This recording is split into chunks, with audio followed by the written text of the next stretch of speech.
Marty, I appreciate you doing this. Thank you for taking the time. You're welcome. It's great to be here.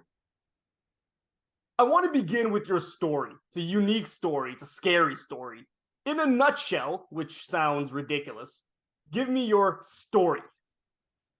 In 1988, the summer of 1988, my father's business partner, Jerry Stuman, and him had a falling out over money, which was over $500,000. During that summer, Jerry Stuman threatened my father because my father started to collect money back. And on September 7th, I woke up to discover that my mother was dead. My father was clinging to life after Jerry Stuman was part of a poker game at my house. Within a few hours, I was charged with the murder of my mother, the attempted murder of my father. And within a few months, well, I shouldn't say a few months, within over a year, I was tried and convicted of double homicide and sentenced to 50 years to life on October 5th of 1990. Okay. And what happened after that in the years following?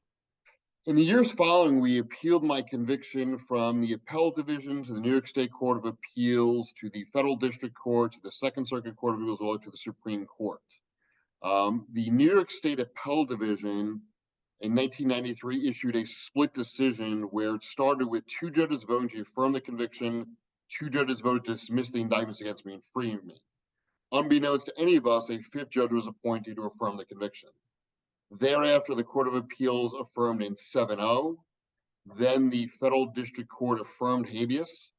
And when we went up to the Second Circuit Court of Appeals, Judge Guido Calabresi, writing for the court, ruled that there was a Batson violation and that my state constitutional rights were violated and I shouldn't be in prison. So we took their decision, went back to the state courts to try to reverse the conviction. And the case was also remanded all the way back down to the Suffolk County District Court on a Batson hearing, which was really fraught with errors because at that time, the judge who was conducting the hearing, his daughter's boss was the prosecutor who fought to keep me in prison. And the judge nor the prosecutor's office never disclosed the conflict, so he ruled against me. And we lost the Batson issue, obviously. And that started the next process of the post-conviction was reinvestigating my case. And describe to me the difference, my students hear about this all the time, between an appeal and a wrongful conviction, because these things are different and the legal mechanisms are different. So in New York State, you have the automatic right to a direct appeal to the appellate division. Thereafter, you have to seek leave to appeal or permission to appeal to the Court of Appeals. If you lose in the Court of Appeals, you can go to your federal district court. If you lose there, you have to file a certificate of appealability to go to the Second Circuit Court of Appeals. And if you lose there, you have to file a writ of certiorari to the Supreme Court. When you are litigating a wrongful conviction case, generally in New York State, you're using the post-conviction method of a criminal procedure law 440-10 avenue, raising claims, raising from actual innocence, prosecutorial misconduct, withholding of exculpatory information, other types of claims that are enumerated in the 440 statute. And how did it ultimately come about that you were freed after all these years? So the private investigator that I ended up hiring did something that had never been done, which was conduct an investigation. So if you assess who benefited financially from my conviction and who actually had criminal associates and had committed crimes previously, it was my father's business partner, Jerry Stuman, and his son, Todd. So the private investigator identified Todd Stuman's criminal associates. And at that time, the weak link was Glenn Harris, and Glenn Harris was incarcerated. So the private investigator went to Glenn Harris in jail, and he said, I've been waiting for this day for 12 years because I was the getaway driver. He identified Peter Kent, Joseph Creedon, and that just kind of started the Pandora's box of all these witnesses coming forward. The problem at that time was that the district attorney was Tom Spoda. Tom Spoda, when he was in private practice, had represented K. James McCready, who was the lead detective in my case, and the Sturmans. We sought to have a special prosecutor appointed. It wasn't appointed. Tom Spoda said that he would set up a protective wall. But the interesting thing was that the detective that he assigned in his office was the only detective in the office that had a prior working relationship with K. James McCready, who was the lead detective in my case. Eventually, the district attorney consented to a post-conviction hearing. After 18 months of witnesses testifying, the final one being Joseph Creedon's son, and we had identified Joseph Creedon as being the murderer. His son testified that his dad confessed to him that he was the murderer. You would think that was sufficient because we had a nun, a priest, people who Jerry Sturman had tried to hire to kill my father come in and testify. But instead, Judge Stephen Braslow sent me back upstate. On St. Patrick's Day of 2007, he denied post-conviction relief. After that, you have to seek permission in New York State to appeal the denial of 440. I had actually 4 different applications before Judge Braslow. I had an actual innocence. I had a request for DNA testing, special prosecutor, and we also had an application to have the case reviewed because of the change in law of depraved indifference and intentional murder. The court had granted leave on everything but the special prosecutor. And by the end of 2007, all briefs were filed and the case was orally argued before a 4-judge panel in Brooklyn, New York. One of the interesting things about wrongful convictions, and the reason they're so few and far between legally, is because you have to prove, as obviously you know, not just that there was some misconduct or some legal defect, but absent that misconduct, the result would have been different. How hard was that for you, and how big of a hurdle was that for you? I think it's so at that time, the actual innocence standard really wasn't enunciated. It wasn't enunciated until People versus Hamilton. But prior to People versus Hamilton, People versus Cole, I think it was Vance Cole or Valence Cole, came out that said you could cumulatively use any prior 440s and any evidence. Any evidence could include, hearsay evidence, polygraph tests. So over the years, we had developed a sufficient body of evidence. So we clearly met the standard, but that's not always the case in wrongful conviction litigation. Sometimes it's very difficult to obtain this evidence because it's difficult for defense lawyers to financially, investigate these cases. And quite often the prosecutors are obstructive. In my case, prosecutors went out and tried to fabricate evidence. They tried to intimidate witnesses. Some witnesses, after they had come forward and provided exculpatory information, got arrested. And the DA's office said, if you testify favorably, we'll proceed forward with your criminal case. If you don't, that case will disappear. Even with all the obstacles we faced, we clearly met every standard you can imagine. But it's very hard in high-profile cases when there's a lot of scrutiny and there's politics involved. But I think your students would be interested to know that Tom Spoda, who fought to keep me in prison, is currently in prison himself. The former Suffolk County Chief of Police, Jim Burke, was previously incarcerated and just released. So it's interesting that the people who fought to keep me in prison for years longer after they were given exculpatory evidence have recently either been incarcerated themselves for wrongdoing or in prison today.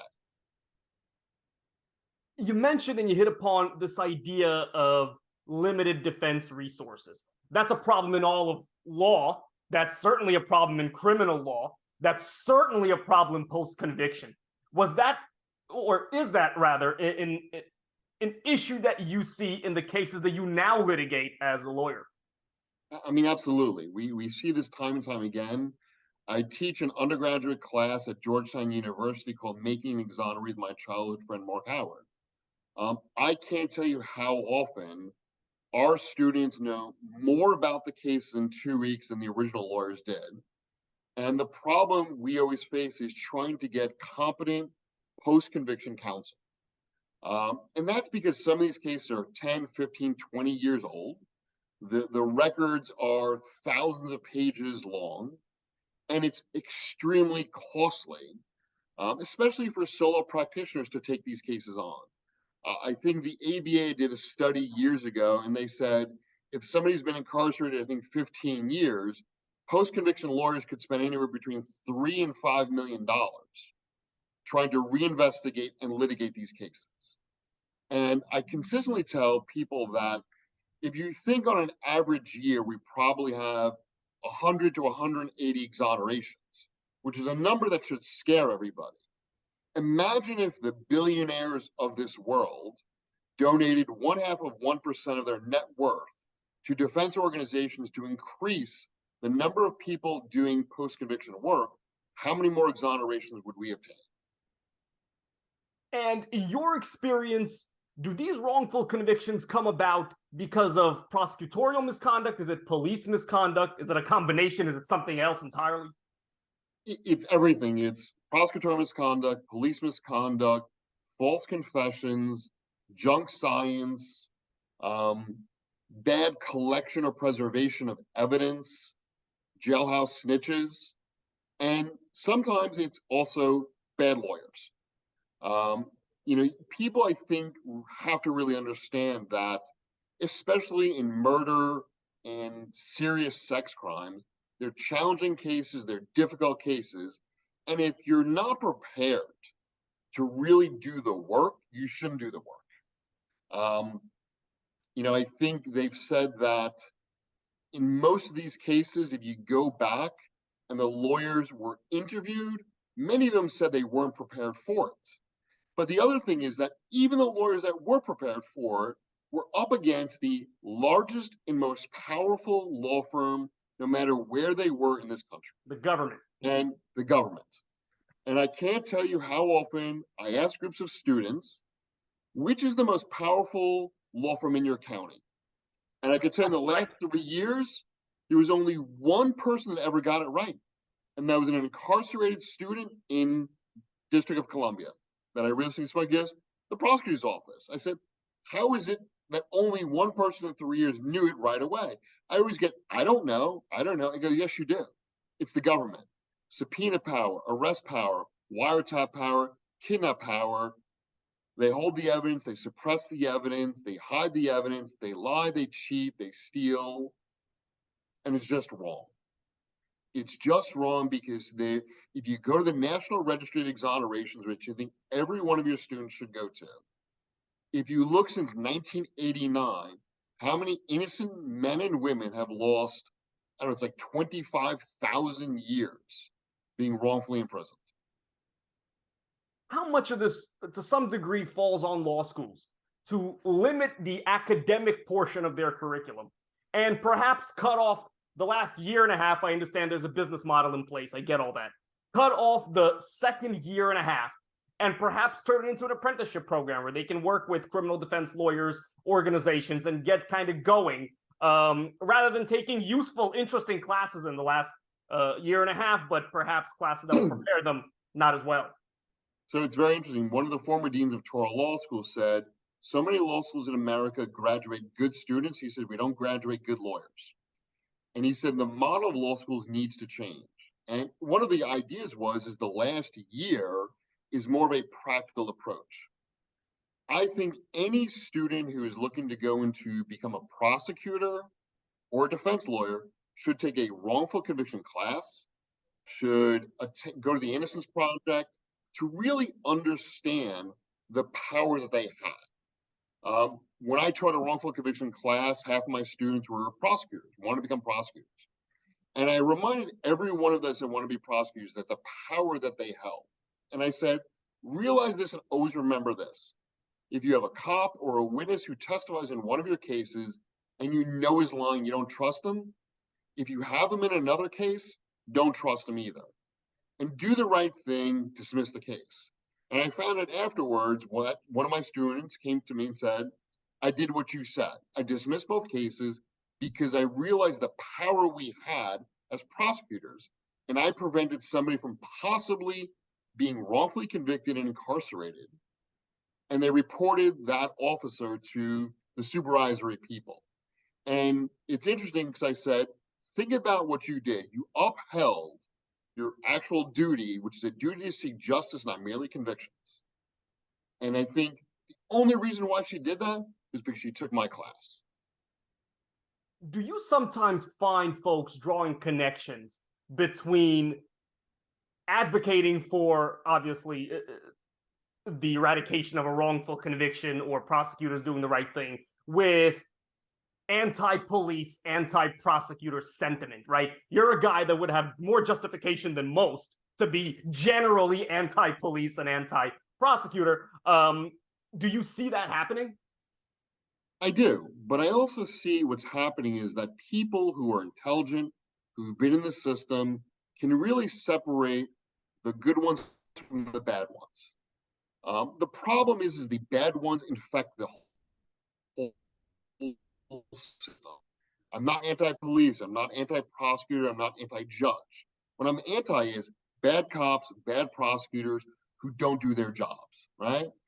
I also think judges need to use some of their inherent power a little bit more.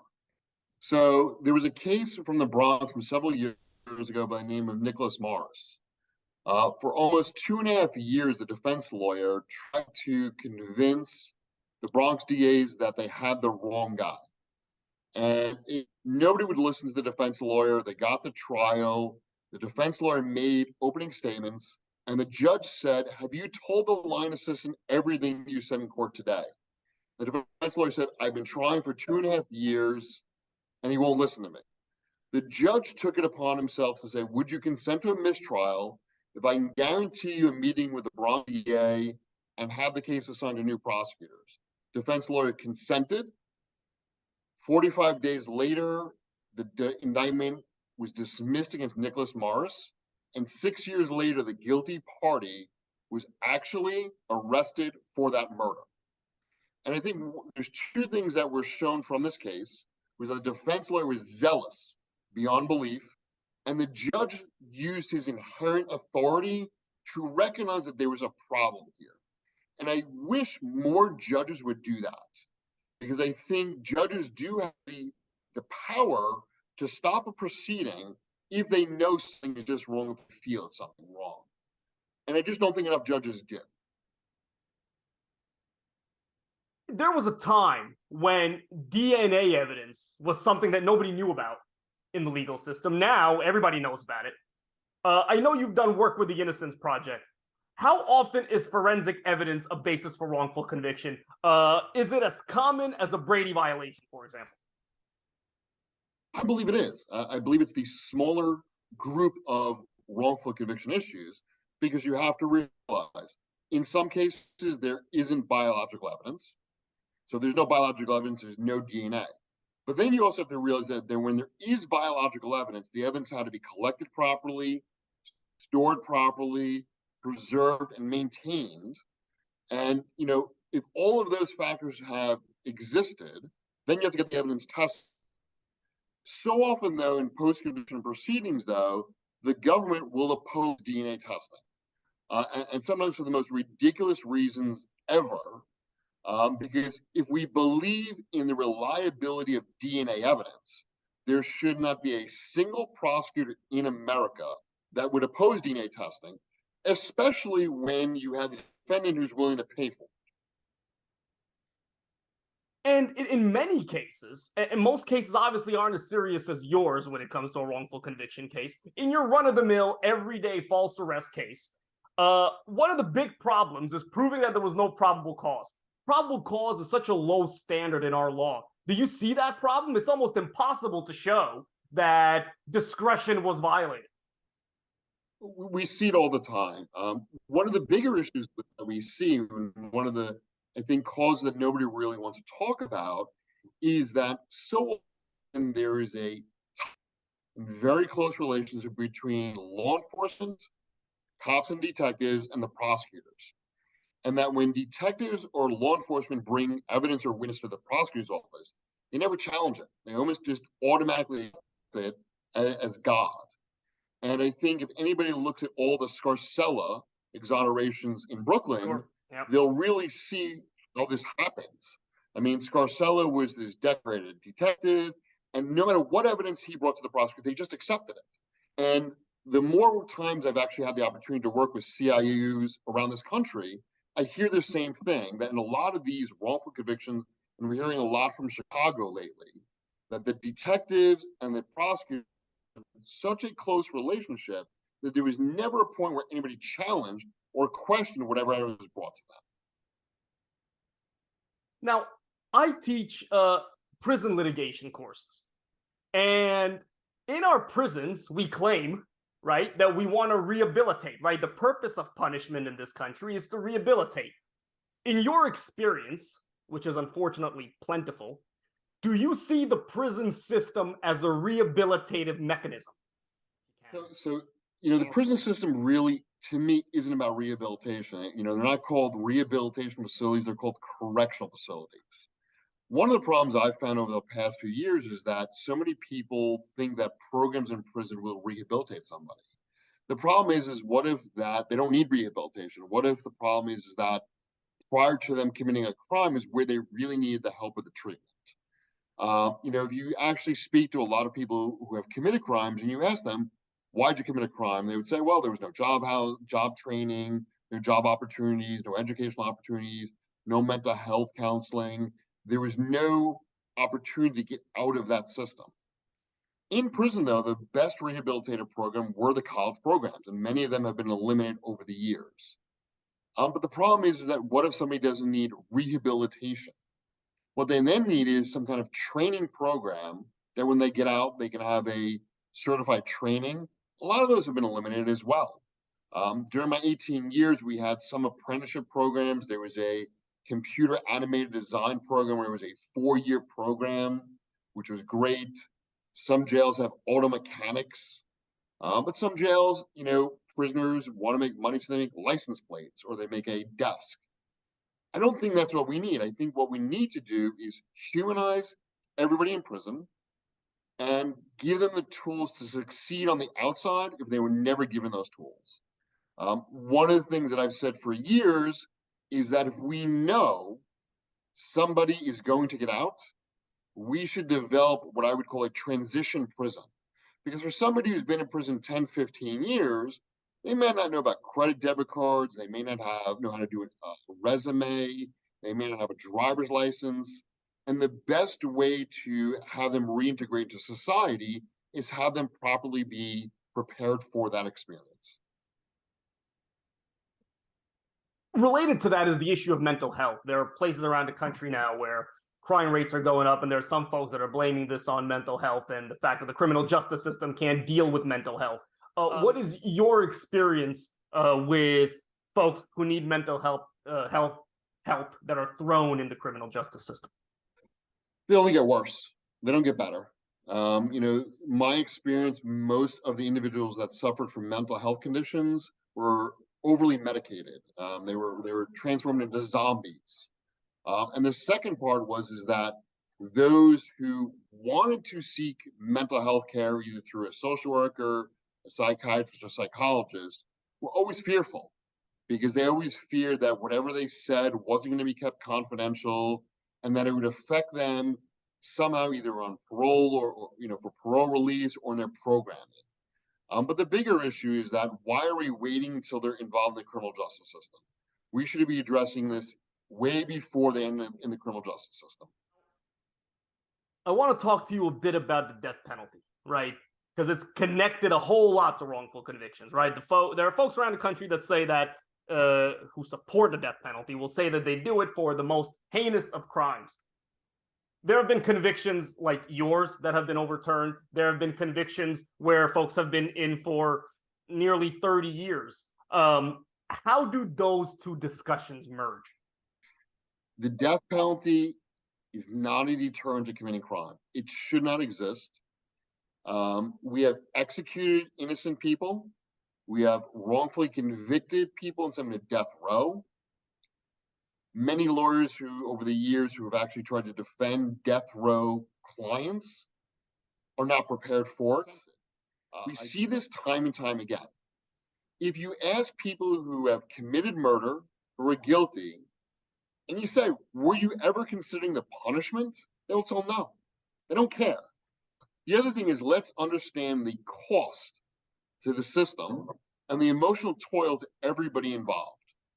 And really, what's a more severe punishment? Death or life in prison? Death is easy. Timothy McVeigh waived all of his appeals, and he ended his case very quickly. But let's also think about this. There was a case where I think the defense name was Amreen. He was facing the death penalty, and he fought to get the death penalty, which is a very odd thing. But he knew in his jurisdiction, if he got the death penalty, he was guaranteed appellate lawyers and post-conviction lawyers. But if he got life, he wasn't going to get it. And his, what everybody thought was a little bit of crazy logic, ended up helping him get exonerated. We should not have a system where individuals are thinking that getting the death penalty will save their lives.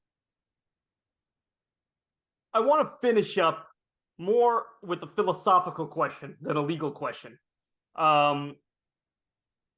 Your story is a scary one, right? But it ends well, right? You went to law school. You're a lawyer now. Not that it's ended, but you know what I mean.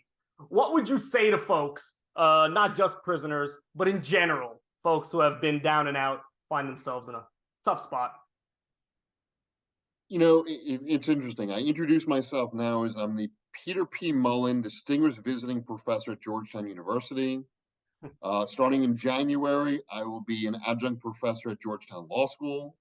I am an adjunct professor at Torah Law School, and I'm also an exoneree. But I went through hell to get here.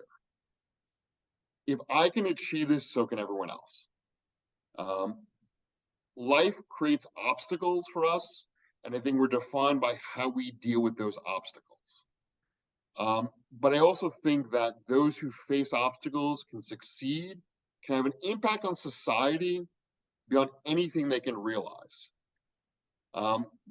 This last semester, a student raised the question to another exoneree: would you ever change what happened to you, knowing what you've accomplished today? And I never really thought about it in my life. And I said, if I didn't go through what I went through, all the innocent people that I've helped walk out of prison or be instrumental in that would still be in prison. My students have gone on to work at the Innocence Project, wouldn't have been involved in all of those additional exonerations. People who I helped when I was in prison could potentially still be in prison. So I would never want anyone to go through what I went through, but I would say everyone who has been involved in some kind of obstacle or struggle, find your path in life to make an impact, make a difference. So often I hear, I'm not a lawyer, I'm not this, what can I do? And I tell everybody, there's always something you can do. Even if it's sharing a post on social media to educate people about problems. If it's, making people understand the power of the prosecutors, making people understand that prosecutors are elected officials. If you end up serving on a jury, don't accept everything that is told to you. Question it. Really understand what is beyond a reasonable doubt. There's so much more that we as a society can do to make the criminal justice system better. And I think a lot of it has to start before someone was ever charged with a crime. But once they are charged with a crime, there's so much more we can do as prosecutors, as defense lawyers, as cops, as experts. Marty, I appreciate your time. Thank you so much. Thank you.